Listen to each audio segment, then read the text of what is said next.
Hello, Aadhaar Learning family. My name is Jaspreet Kaur, and I am a government servant. I am currently serving under the Ministry of Commerce and Industry with Government of India. आप लोग ये सोच रहे होंगे कि मैं यहाँ पे क्या कर रही हूँ आपकी स्क्रीन पे, जबकि हमेशा विशाल सर और उनकी टीम आती है। और मैं खुद चैनल को मैंने सब्सक्राइब किया है, तो मैं देखती रहती हूँ कि क्या-क्या लाइव अपडेट्स आते हैं और सर कितनी अच्छी और कितनी अलग-अलग टेक्नीक से आप लोगों को पढ़ाते हैं। तो मैंने भी खुद काफ़ी बार इनके जो लाइव सेशंस हैं वो जॉइन किए हैं। आज एक्चुअली मैं चंडीगढ़ में मैं किसी काम की वजह से आई हुई थी। मैं करंटली मुंबई में पोस्टेड हूँ। तो विशाल सर ने मुझे फ़ोन किया था कि जसप्रीत आप आओ और स्टूडेंट से थोड़ा आपने इंटरैक्ट करना है। बट आप लोग तो मैं भी थोड़ा लेट आई हूँ और आप लोग अपने एग्ज़ाम्स में एग्ज़ामिनेशन रिज़ल्ट्स का जो सिनेरियो चल रहा है उसमें आप लोग काफ़ी बिज़ी हैं। तो आप लोगों से तो मैं बात नहीं कर पाई। तो ऐसे ऑनलाइन सेशन के ज़रिए ही मैं आपसे थोड़ा-सा बात करना चाहूँगी। आपकी जो आने वाला जो करियर चॉइसेस जो आप बनाने वाले हैं, उसके बारे में थोड़ा-सा जो मेरी नॉलेज है और मेरी जो जर्नी रही है कॉम्पिटिटिव एग्ज़ाम्स को क्रैक करने में और विशाल सर की गाइडेंस ने मुझे कितना हेल्प किया है और कौन-कौन से सोर्सेज़ हैं जिनसे मैंने हेल्प ली है और आप लोग जो अपनी जो करियर चॉइसेस है, वो कैसे बना सकते हो। सबसे पहले तो मैं आपको ये बताना चाहूँगी कि मैं इंजीनियरिंग स्टूडेंट थी। So I am a computer science engineer. जैसे कि आप लोग स्क्रीन पे देख ही रहे होंगे, तो मेरा डेज़िग्नेशन एंड मेरा जो एजुकेशनल बैकग्राउंड है, वो लिखा हुआ है। तो अपनी इंजीनियरिंग के बाद मैंने जो भी कॉम्पिटिटिव एग्ज़ाम्स लिखे हैं, उसमें जो aptitude and reasoning technical portion में आई वाज़ गुड। तो जो भी एप्टीट्यूड वाला जो पार्ट होता है एक और एक रीज़निंग पार्ट होता है, तो मैं हमेशा विशाल सर को फ़ोन करती थी, तो वही अपने नोट्स जो थे, उनके हैंड रिटन नोट्स से ही मैंने प्रिपरेशन किया था। और जब भी मुझे थोड़ा कुछ भी करियर के लिए कुछ भी काउंसलिंग चाहिए होती थी, कहीं पे मुझे मतलब जो भी अगर कोई कॉम्पिटिटिव एग्ज़ाम देना है, वो लिखने से पहले भी जो मेरे मन में कोई भी डाउट्स रहती थी, तो हमेशा मैं सर को ही फ़ोन करती थी। तो he is my friend also and more than a friend, he guided me a lot and so he played a role of mentor also. um, आप लोग इस टाइम पे जो लोग 10th कर चुके हैं स्टूडेंट्स, तो उनके सामने सबसे बड़ा क्वेश्चन ये है कि उनको अभी आगे कौन से सब्जेक्ट्स जो हैं वो चूज़ करने हैं। तो सबसे जो मतलब मुझे ये जो ऐसा लगता है कि एक कल्चर है हमारे आसपास, तो हम दूसरों की चॉइसेस से हमेशा जो है इन्फ्लुएंस रहते हैं। आपको ऐसा लगता है कि यार मेरे फ्रेंड ने ये सब्जेक्ट चूज़ किया है, तो मुझे भी ये सब्जेक्ट लेना चाहिए या फिर मेरे नेबर्स में ये सब्जेक्ट लिया है, तो मुझे भी ये ले लेना चाहिए, तो ऐसा नहीं है। तो आप थोड़ा बैठ के आप अपने पेरेंट्स की भी हेल्प ले सकते हैं इसमें, आप टीचर्स की हेल्प ले सकते हैं और आपके पास तो विशाल सर हैं, वो हमेशा ईज़िली अवेलेबल हैं। आप चाहे तो उनसे ऑनलाइन भी बात कर सकते हैं या फिर आप उनके कोचिंग इंस्टीट्यूट में आके भी उनसे जो गाइडेंस है वो ले सकते हैं। तो आप सबसे पहले अपने जो सब्जेक्ट्स हैं, जिसमें आपको जो इंटरेस्ट है सब्जेक्ट्स में, आपको उन सब्जेक्ट्स को देखना है कि आपको कौन से सब्जेक्ट में सबसे ज़्यादा इंटरेस्ट है। जैसे अगर मैं अपनी बात करूँ तो till 10th I was very good in mathematics, तो मुझे मैथमेटिक्स में बहुत इंटरेस्ट था। तो इसीलिए मैंने नॉन मेडिकल का ऑप्शन जो है वो परस्यू किया। फिज़िक्स मुझे अच्छी लगती थी और मैथमेटिक्स में मुझे इंटरेस्ट था, तो मैंने नॉन मेडिकल का जो ऑप्शन था वो चूज़ कर लिया। बट अगर आपको ऐसा लगता है कि आपको सिर्फ़ मैथ्स लेना है और बाकी आपको साइंस के और सब्जेक्ट्स नहीं पढ़ने हैं, तो आप अपने उस अकॉर्डिंगली आप मैथ को रखिए, मैथमेटिक्स को रख लीजिए और उसके साथ जो ह्यूमैनिटीज़ के सब्जेक्ट्स हैं, उनको पेयर कर सकते हैं।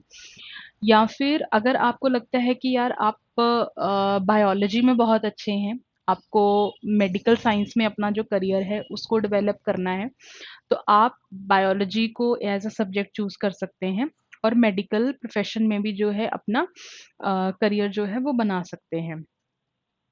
और सबसे बड़ी गलती जो हम सब लोग करते हैं, जो मैंने भी की है, हम लोग जब भी सब्जेक्ट्स चूज़ करते हैं, तो हम ऐसा सोचने लग जाते हैं कि यार हम अपने आप को वैसे देखने लग जाते हैं कि जैसे अगर मैंने जैसे मैथ्स चूज़ किया था, तो कहीं न कहीं बैक ऑफ द माइंड मेरे मन में ऐसा था कि यार मुझे इंजीनियरिंग परस्यू करना है। तो हम अपने आप को इंजीनियरिंग के वैसे करियर में पूरा देखने लग जाते हैं। तो मैं आपको बाकी लोग आपको ये बोलेंगे कि डे 1 में ही आप अपने आप को इमेजिन कर लो कि यार मुझे तो ये बनना है, बट ऐसा नहीं है। आप लोग जेन ज़ी जनरेशन है, आई अंडरस्टैंड, आप लोग इंस्टाग्राम रील्स स्क्रॉल करते हैं, तो जो रील्स और रील होती है, उनमें बहुत ज़्यादा डिफरेंस रहता है। तो रील और जो रियल लाइफ है, उसमें बहुत ज़्यादा डिफरेंस है। उसके बीच का जो डिस्टेंस है, उसको कवर करने के लिए आपको बहुत ही कंक्रीट फोकस और बहुत मेहनत करनी पड़ती है। ठीक है? तो बहुत ज़्यादा ऐसे ओवरलोडेड और ऐसे बहुत ज़्यादा ऐसे प्रेशर अपने ऊपर नहीं लेना है कि यार पहले ही दिन मैंने चूज़ किया, तो मेरे को ये बनना है, ऐसा कुछ भी नहीं है। आप मेरा सिर्फ़ आप इतनी सलाह मानिए कि आप जो भी सब्जेक्ट्स चूज़ कर रहे हैं, आपको 1 टास्क एट अ टाइम करना है। पर डे आपको उसके ऊपर फ़ोकस रखना है और पर डे आपको अपना जो है उसके ऊपर अपना आपको पूरा मेहनत करनी है। तो अब जैसे आप मैथमेटिक्स की बात कर रहे हैं या फिर आप बायोलॉजी की बात कर रहे हैं, तो आपको पहले ही दिन ये नहीं सोचना है कि यार मेरे को तो डॉक्टर बनना है, तो मुझे ऐसे ही वो करना है। पहले आप अपना थोड़ा फ़ोकस बनाइए, अपने सब्जेक्ट्स चूज़ कीजिए, थोड़ा सब्जेक्ट्स को पढ़ के देखिए, ताकि आपको पता चले कि वाक़ई ही आपको उस चीज़ में इंटरेस्ट आ रहा है, आप उसको परस्यू कर भी पाएँगे या नहीं। अगर मैं डाउन द लाइन 10-11 साल पहले की बात करूँ, जब when I was doing engineering, तो हमारे पास इतने ऑप्शंस नहीं थे। बहुत ही ऑनेस्टली अगर मैं बताऊँ, हमारे पास जो स्टडी मटेरियल था, वो भी बहुत ही कम था। एक डेडिकेटेड स्टडी मटेरियल था जिससे हम पढ़ते थे। खुद के हम लोग नोट्स बनाते थे और हमारे पास इतना इन्फॉर्मेशन का एक्सेस नहीं था। और वाईफ़ाई अब तो इतना ज़्यादा इंटरनेट फ्री है, उस टाइम पे तो इतना नहीं था कि फ़ोन पे भी आपको लिमिटेड इंटरनेट मिल रहा है, आपको लिमिटेड उसी में ही काम करना है। तो हमारे पास जो सोर्स ऑफ इन्फॉर्मेशन था वो बहुत ही कम था। बट अग आप लोग इतने ज़्यादा लकी हैं, आपके पास ये एडवांटेज है कि आपका जो सोर्स ऑफ इन्फॉर्मेशन है, वो बहुत वाइड है। आप कहीं से भी इन्फॉर्मेशन एक्सेस कर सकते हैं और कहीं पे भी मतलब कुछ भी पढ़ सकते हैं। और अब तो इतना ज़्यादा भी नहीं है, जैसे मैंने भी अपने आप को बहुत चेंज किया है ओवर द इयर्स, तो इतना ज़्यादा नहीं है कि आपको स्ट्रेट लाइन पाथ में ही एक चलना है। कि एक ही लाइन से आपका करियर चलता है और ऐसे नहीं। तो अगर आप फ्लेक्सिबल रहेंगे तो आपके लिए बहुत अच्छा रहता है क्योंकि आप अपना करियर जो है वो कभी भी स्विच कर सकते हैं। बट उसकी शुरुआत आज से ही होती है। स्टेप 1 उसका यही है, आपको 1 टास्क एट अ टाइम करना है। एक दिन में आप जितना फ़ोकस करके एक सब्जेक्ट को अच्छे से दे सकते हैं, आप अपना 100% जो है वो उसको दीजिए। ओके? एंड ये मैं आपके साथ एक स्क्रीन शेयर कर रही हूँ जिसमें मैंने थोड़ा-सा ये बनाया है कि आप लोग अगर आप लोग देख पाएँ तो इसको। आई एम सो सॉरी, मैं पहली बार ऐसे कुछ लाइव वीडियो रिकॉर्डिंग सेशन कर रही हूँ, तो थोड़ा-सा आप काइंडली बेयर विद मी। जी। तो इसमें जो हमने ये बनाया है, इसमें मैंने 2 सेक्शन में इसको डिवाइड किया है। जैसे फर्स्ट हम उन स्टूडेंट्स की बात करेंगे जो नॉन मेडिकल रखना चाहते हैं, मतलब जिनको मैथ्स भी चाहिए और साइंस के कुछ सब्जेक्ट्स भी चाहिए। ओके, तो सपोज उन्होंने नॉन मेडिकल लिया है, तो वो नॉन मेडिकल में फिजिक्स केमिस्ट्री और मैथमेटिक्स जो है वो उनको पढ़ना पड़ेगा। और या फिर मेरे कुछ ऐसे फ्रेंड्स भी थे जिन्होंने मेड या नॉन मेडिकल में से कुछ भी नहीं लिया, उनको मैथ्स पसंद था, उन्होंने मैथ्स रखा, बट मैथ्स के साथ अपने अलग और सब्जेक्ट्स को पेयर कर लिया, जैसे कुछ ह्यूमैनिटीज़ के सब्जेक्ट्स को पेयर कर लिया, या फिर कुछ लोग ऐसे होते हैं जो कॉमर्स के सब्जेक्ट्स रखते हैं, इकोनॉमिक्स के साथ जैसे मैथ्स को पेयर करते हैं, क्योंकि उनको अपना करियर वैसे ही शेप अप करना होता है आगे। ओके, तो अगर आप नॉन मेडिकल से जो अपना +1 एंड +2 परस्यू करते हैं, तो अगर आपको जो एक डिग्री लेना है, तो वो आप अपना कर सकते हैं, बीएससी कर सकते हैं, बैचलर ऑफ साइंस, बीटेक कर सकते हैं, एनडीए के जो कॉम्पिटिटिव एग्ज़ाम है, एनडीए का एंट्रेंस है, वो भी लिख सकते हैं, बीसीए कर सकते हैं, बीबीए कर सकते हैं, बी फार्मा कर सकते हैं एंड होटल मैनेजमेंट भी कर सकते हैं। And on the other hand अगर आपने मेडिकल चूज़ किया है, तो मेडिकल में भी आप बीएससी कर सकते हैं, एमबीबीएस कर सकते हैं, बी फार्मा कर सकते हैं, बीडीएस कर सकते हैं, नर्सिंग कर सकते हैं, वेटरनरी साइंस परस्यू कर सकते हैं, होटल मैनेजमेंट कर सकते हैं। आई एम सो सॉरी, यहाँ पे थोड़ा रेपिटेशन हो गया है। ये जो मैंने बी फार्मा यहाँ पे लिखा है, हम थोड़ा इसको हटा देते हैं। सॉरी।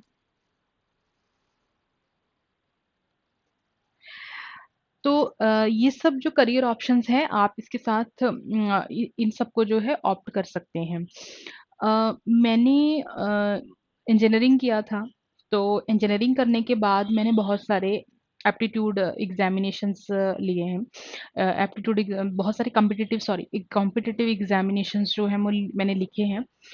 तो मेरे लिए प्लस पॉइंट ये रहा कि जैसे मैं मैथ्स स्टूडेंट थी हमेशा से, तो मेरे को एप्टीट्यूड में कभी कोई प्रॉब्लम नहीं आया, क्योंकि मुझे मैथ्स को लिखने में, रिवाइज करने में कभी कोई प्रॉब्लम नहीं हुई है। बट ऐसा नहीं है कि जिन लोगों ने मैथ्स नहीं किया है तो वो वैसा नहीं लिख पाते हैं। सब प्रैक्टिस की और टाइमिंग की बात है। अगर आप भी प्रैक्टिस करेंगे तो आपका भी हो जाएगा, ऐसा कुछ भी नहीं है। और दूसरी जो मुझे पर्सनली लगता है, शुरू से ही जब भी मैंने जॉब के लिए जब भी एग्ज़ाम्स दिए हैं, तो मुझे हमेशा से यही लगता था कि कुछ ऐसा अगर करियर मैं चूज़ कर पाऊँ, जिसमें थोड़ा एडमिनिस्ट्रेटिव काम के साथ-साथ मैं अपने फ़ील्ड का भी कुछ जो है उसमें ऐड कर सकूँ, और मैं अपना जो जैसे मैं कंप्यूटर साइंस इंजीनियर हूँ, तो मैं थोड़ा-सा टच में रह सकूँ, जो मेरी टेक्निकल नॉलेज है और जो मेरा एकेडमिक क्वालिफ़िकेशन है। तो बहुत ही कम ऐसे करियर ऑप्शंस होते हैं जिसमें आप वैसा वाला करियर परस्यू कर सकते हैं, जिसमें आपकी अपनी इच्छा भी पूरी हो जाए कि यार मेरा जो सब्जेक्ट्स मैंने पढ़े हैं उनके साथ में टच में रह सकूँ।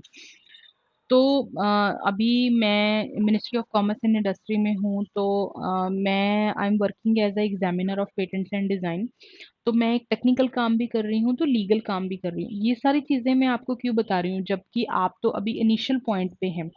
मेरा आपको ये बताने का मतलब ये है कि आपका डे 1 में आप अपना करियर नहीं प्लान कर सकते हैं। आपका जो करियर है वो ओवर द ईयर बिल्ट होता है, ओके? और आप फिर धीरे-धीरे जैसे-जैसे टाइम चेंज होता है, जैसे-जैसे आप ओवर द ईयर, मैंने भी अपने आप में चेंजेस बहुत फ़ील किए हैं। तो वो चीज़ें आप में ऐड होती जाती हैं, ठीक है? तो धीरे-धीरे जो रास्ते हैं वो बनते जाते हैं। तो मैं जब भी किसी से मिलती हूँ, जो मेरे भी जो सिबलिंग्स हैं, जब मुझसे जो भी जूनियर हैं, मैं उनको भी हमेशा यही जो एक एडवाइस है वो देती हूँ कि आप लोग जो आपने चॉइस किया है, चाहे चाहे वो नॉन मेडिकल किया है, चाहे मेडिकल किया है, चाहे आप ह्यूमैनिटीज़ पढ़ रहे हैं, चाहे आपको आगे बीबीए परस्यू करना है, तो आप अगर इकोनॉमिक्स विद मैथ्स पढ़ रहे हैं, या फिर कुछ लोग जो सीए परस्यू करना चाहते हैं, तो जो आपने सब्जेक्ट आज चूज़ किया है, आप उसको जो है वो अच्छे तरीके से पढ़ें। मतलब आपको पर डे उसको अच्छे से पढ़ना है, ठीक है? तो अगर आपने मैथ्स किया है तो उसको अच्छे से रिवाइज़ करें। और अगर आप बायोलॉजी ले रहे हैं या फिर कोई भी और सब्जेक्ट ले रहे हैं, तो आप उसको अच्छे से पढ़ें।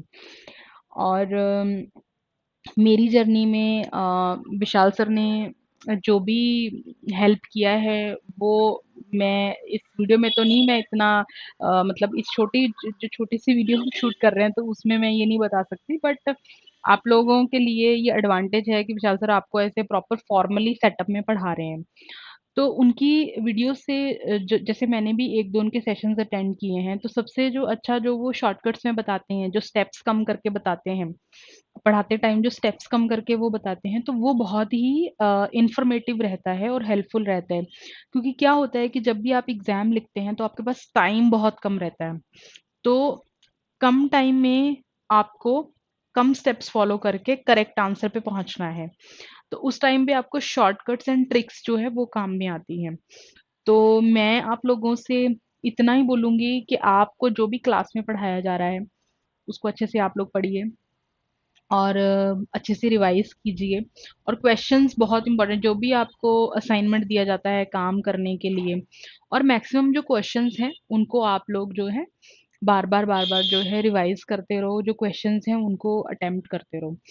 अम, इसके साथ ही मैं जो वीडियो है उसको कंक्लूड करती हूँ, और थैंक यू सो मच आपके पेशेंस के लिए, आपने मुझे इतना अच्छे से सुना। Thank you so much.